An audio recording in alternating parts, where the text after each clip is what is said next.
Hey guys, how's it going? Hope you're doing well. My name is Crown, and today I'm going to read you some very interesting stories that I hope that you're gonna love. And now, without further ado, let's go!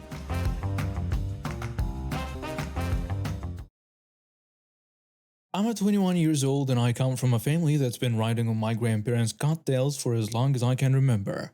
My grandparents started their own business when they were younger. They worked their butts off day and night until they finally made it big. It wasn't easy, but they did it. Once the business took off, all their kids and their spouses started working there. My mom gave it a shot for about 5 years before deciding it wasn't for her. My uncle stuck around for about the same time before moving on to other things. But my aunt, she never left. Now, don't get me wrong, I love my aunt and my cousins, but I'd be lying if I said I didn't see the problems. My grandparents, being the generous souls they are, bought 2 houses back when you could actually afford to do that sort of thing. They moved into one, and my aunt, uncle, and 2 cousins, who are 21 and 26 now, moved into the other. Rent-free, of course. For the past 30-odd years, my aunt has been living off everything my grandparents built. It's nepotism, plain and simple. I'm not afraid to call it what it is. The kicker? The only time they bother to talk to my grandparents is when they want money. It's like they see them as walking ATMs rather than family. I remember this one time when I was about 15, we were all at a family barbecue, and my cousin, the 26-year-old now, was bragging about his new car.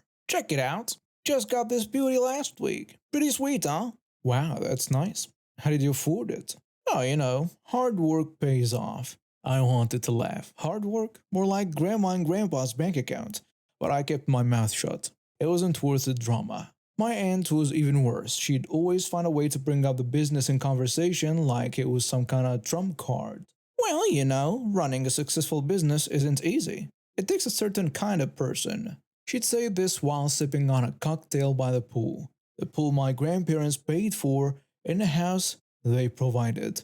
The irony was lost on her. It wasn't just the material things, though, it was the attitude. They acted like they were better than the rest of us because they were in a business. Never mind that they didn't actually build it themselves. I remember one Christmas when I was 18, my cousin, the 21-year-old now, was complaining about how hard it was to work at the family business. "You guys have no idea how tough it is. We're expected to work so hard." "But don't you get paid pretty well?" "That's not the point. It's the principle of the thing." I bit my tongue so hard I thought it might bleed. Principle? What principle? The principle of getting everything handed to you on a silver platter? Don't get me wrong, my grandparents tried to be fair. They gave money to all of us grandkids. The difference was, those of us who weren't living off them didn't touch it. We didn't see it as our money. We hadn't earned it. I got a job at a local coffee shop when I was 16. It wasn't glamorous, but it was honest work. I saved up for my own car. A beat-up old thing, but it was mine. I paid for it with money I earned myself. The look on my cousin's face when I drove it to a family dinner was priceless. "That's, nice. Is it safe to drive?" one cousin says. "It's great. I saved up for 6 months to buy it." "Why didn't you just ask grandma and grandpa for the money?" "Because I wanted to earn it myself." The concept seemed foreign to them. Why work when you can just ask? Well, here is where it gets interesting. A few weeks ago, my grandparents dropped a bombshell. They've decided to retire. And not just retire, they are selling the business. The same business my aunt and uncle thought they'd inherit. The same business that's been putting a roof over their head for nearly 3 decades. The same business they've been lording over us all these years. You should have seen their faces when they found out. It was like someone had told them the world is ending. My aunt was the first to speak up. But what about us? What are we supposed to do?" Grandma tells her, "Well, we thought you might want to buy the business. We're offering you first refusal." Uncle says, "Buy it? With what money?" Grandma answers, "We've been paying you good salaries for years. Surely you've saved something." The silence that followed was deafening. It was clear they hadn't saved a dime. Why would they? They always assumed the gravy train would keep on rolling. My cousins weren't any better. Cousin, 26. "This isn't fair. We've worked there our whole lives." "You mean you've been employed there your whole lives? There is a difference." "Shut up. What do you know about it?" "I know that I have savings from my minimum wage job, and you don't have any from your cushy position at a successful company. That shut him up, at least for a moment. But it didn't take long for the entitlement to resurface. Anne says, Mom, Dad, you can't do this to us. Where are we supposed to live? You've been living rent free for 30 years. Most people would have saved up enough for a house by now. But we're family. You can't just throw us out on the street. We're not throwing anyone out. We're retiring. We've worked hard our whole lives and we want to enjoy our golden years. On one hand, I felt bad for them. They were about to lose everything they'd known. But on the other hand, well, they brought this on themselves. For years, they'd held their money over our heads. They'd acted superior, like they were the successful ones, all while living off my grandparents' hard work. And now reality was crashing down on them. As I watched them argue and plead, a part of me thought, good, it's about time they learned what the real world is like. Is it harsh? Maybe. But after years of their condescension and entitlement, it felt like justice. My grandparents stood firm. They were selling the business, and that was it. They offered to help my aunt and uncle find new jobs, even offered to pay for some job training. But they made it clear the free ride was over. In the weeks that followed, it was like watching a car crash in slow motion. My aunt and uncle scrambled to find jobs, but they had no real skills outside the family business. My cousins were no better off. They'd never had to work hard for anything in their lives, and it showed. I overheard a conversation between my cousins a few days ago. This is insane. How are we supposed to survive? I know, right?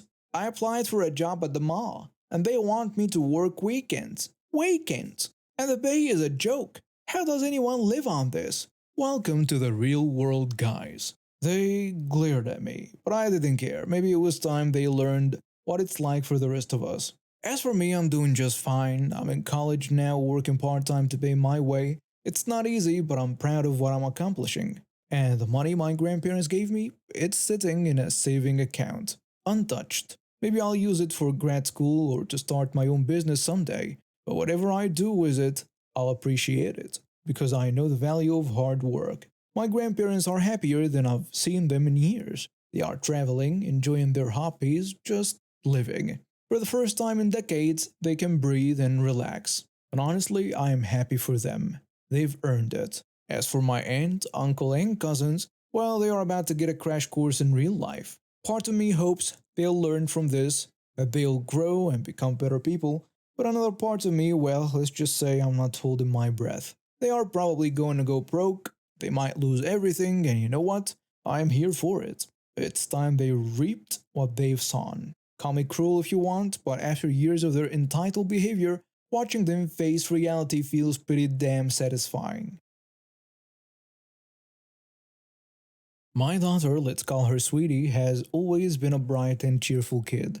She's the kind of child who lights up a room with her smile and makes friends easily. But for some reason, her third grade teacher seemed to have it out for her from day one. It all started when Sweetie began third grade. I remember her coming home on the first day, her usual bubbly self deflated. When I asked her what was wrong, she just shrugged and said, "The teacher doesn't like me." I thought she was just having a hard time adjusting to a new class, so I didn't think much of it. As the weeks went by, though, I noticed the pattern.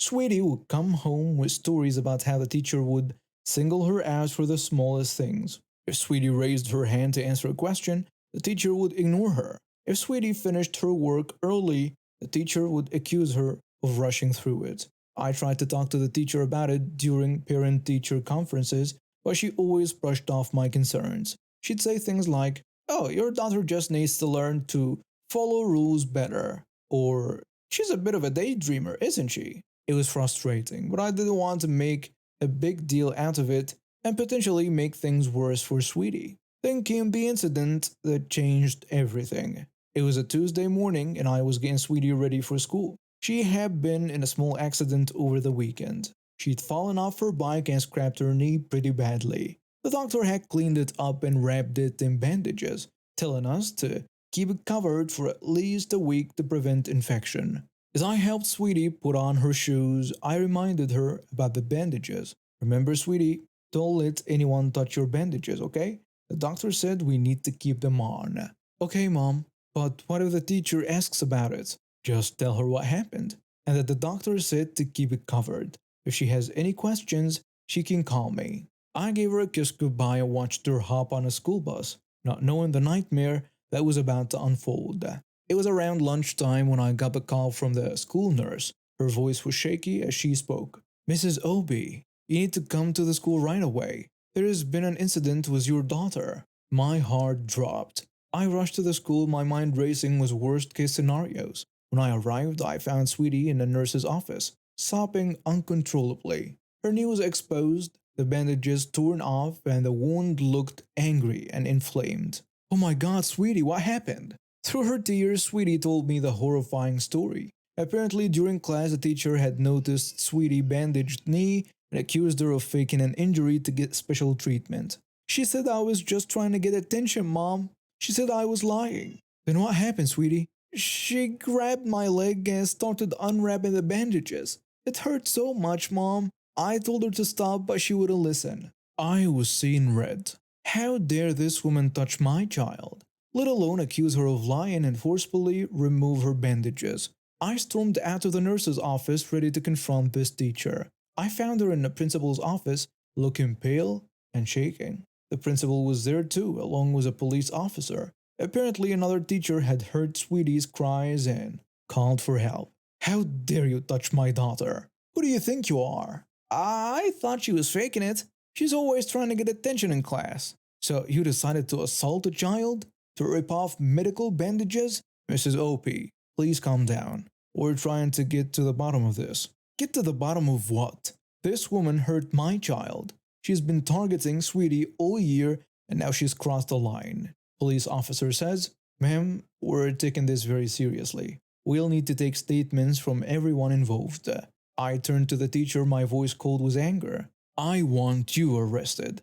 I want you charged with assault, and I promise I will sue you for every penny you have. The teacher's face crumbled. She seemed to finally realize the gravity of what she'd done. I'm sorry, I didn't mean to hurt her. I just thought. You didn't think at all. You let your prejudice against my daughter cloud your judgment. And now you're going to pay for it. The next few weeks were a whirlwind of police statements, meetings, lawyers, and comforting Sweetie. The school placed the teacher on immediate administrative leave pending an investigation. I filed charges for assault and sued both the teacher and the school district for negligence and emotional distress. The case never made it to court. The evidence was overwhelming and the school district was desperate to avoid a public scandal. They offered a substantial settlement which included paying for Sweetie's medical bills, therapy, and college fund. The teacher was fired and her teaching license revoked. As for the teacher herself, the criminal charges stuck. She pleaded guilty to assault. And was sentenced to probation and community service. She also had to pay a significant personal settlement to us, $1 million, which effectively wiped out her savings, her house, and even her husband had to sell his company to pay us. Some people told me I was being too harsh, that everyone makes mistakes, but I couldn't forgive someone who had deliberately hurt my child. This wasn't a momentary lapse in judgment, this was a culmination of months of targeting and bullying a young girl. Sweetie's knee eventually healed, though she was left with a small scar. The emotional scars took longer to fade. We found her a good therapist, and slowly but surely she started to regain her confidence and trust in teachers. As for me, I became more involved in the school system. I joined the PTA and advocated for better training for teachers in recognizing and addressing bullying, not just between students, but from teachers to students as well. I wanted to make sure that what happened to Sweetie would never happen to another child. I never wanted to be the parent who sued a teacher, but when it came to protecting my daughter, I'd do it all over again in a heartbeat. Looking back, I realized that the signs were there from the beginning. I should have pushed harder when Sweetie first told me about the teacher not liking her. I should have demanded action from the school administration earlier. But hindsight is 2020, and all I can do now is use this experience to be a better advocate for my child and for all children. Back in 2022, I was a stay-at-home parent with two kids, always looking for ways to make some extra money. One day I stumbled upon this get rich quick scheme on YouTube about selling products on Amazon. The guy in the video made it sound so easy, like anyone could do it, to make thousands of dollars a month. So I did some research and decided to give it a shot. I created a limited liability company in Oregon, thinking it would protect me if anything went wrong. I was the only person involved, no employees, no partners, just me. I found a supplier in China who could make these fancy water bottles with built-in fruit infusers. They looked cool and I thought they'd sell like hotcakes. I invested almost all my savings into ordering a bunch of them. When the shipment arrived, I was so excited. I took pictures, wrote a catchy description, and tried to list them on Amazon. That's when everything went downhill. Hello, I'd like to list these water bottles on Amazon. Amazon support? I'm sorry, but we can't allow these products on our platform. Why not? They are just water bottles. Our records show that similar products have had safety issues in the past. We can't risk selling potentially unsafe items to our customers. But I've already invested so much money in this. What am I supposed to do now? I understand your frustration, but our decision is final. You might want to consider other selling platforms or local markets. I was devastated. All that money down the drain and a garage full of water bottles I couldn't sell. I tried other online marketplaces, but none of them had the kind of traffic Amazon did. Eventually, I gave up and packed away the whole idea along with the unsold inventory. Fast forward to July 2024, I am finally getting back on my feet, working a part-time job while the kids are at school. Then one day, after the blue, there is a knock on my door. When I opened it, there was a guy in cheap suit holding some papers. Are you the owner of Oregon LLC number 12345? Yes, that's me. Why? You've been served. Have a nice day. He handed me an envelope and walked away before I could say anything else. I stood there shocked, staring at the envelope like it might explode. When I finally opened it, I found a court summons from Arapahoe County Court in Colorado. The summons claimed I owed an employee $2,592 for work done on July 4th. I was confused and angry. I never had any employees, and I'd never even been to Colorado. I spent the whole weekend worrying about it. On Monday morning, I called the court number on a summons. Court clerk, Arapahoe County Court, how can I help you? Hi, I received a summons for a case, and I'm trying to verify if it's real. Certainly, can you provide the case number? I gave her the number, and to my surprise, she confirmed it was a real case. Yes, that's a valid case number. Is there anything else I can help you with? Actually, yes, I live in Oregon, and I can't travel to Colorado for this. Is there any way to handle this over the phone? I'm afraid not. You'll need to file an answer with the court. Did you receive the answer form with your summons? No, I didn't get any form. That's unusual. You'll need to file an answer or the plaintiff will win by default. I'd suggest finding the form online and submitting it as soon as possible. After hanging up, I felt more stressed. I spent the rest of the day searching for the form online and filling it out. I denied everything in the complaint because none of it was true. The next day, I decided to talk to a local attorney. I found one who offered free consultations and set up a meeting. So, tell me about your situation, he asks. I explained everything. The failed Amazon venture, the LLC, and now the strange summons from Colorado. Well, the good news is that your LLC might actually protect you here. The summons is for the LLC, not you personally. Since the LLC has no assets, even if they win, there is nothing for them to take. So, what should I do? You could just ignore it. They'll win by default, but it won't affect you personally. However, if you want to be absolutely safe, we could file a motion to dismiss based on lack of personal jurisdiction.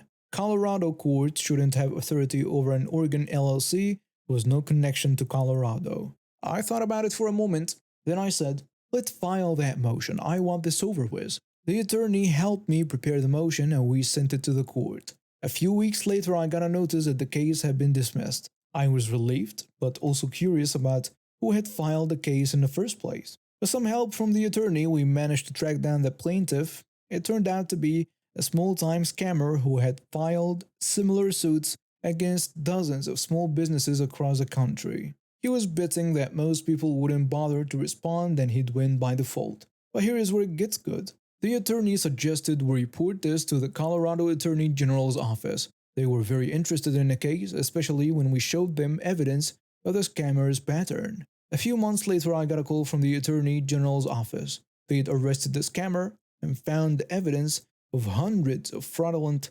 lawsuits. They were pressing charges for fraud and they wanted to know if I'd be willing to testify. I agreed, and even though it meant a trip to Colorado after all, it felt good to be part of stopping this guy from scamming other small business owners. In the end, the scammer got 5 years in prison and was ordered to pay restitution to all the people he'd successfully scammed. I didn't get any money out of it, but knowing I helped stop him from hurting others was worth more than any amount of cash.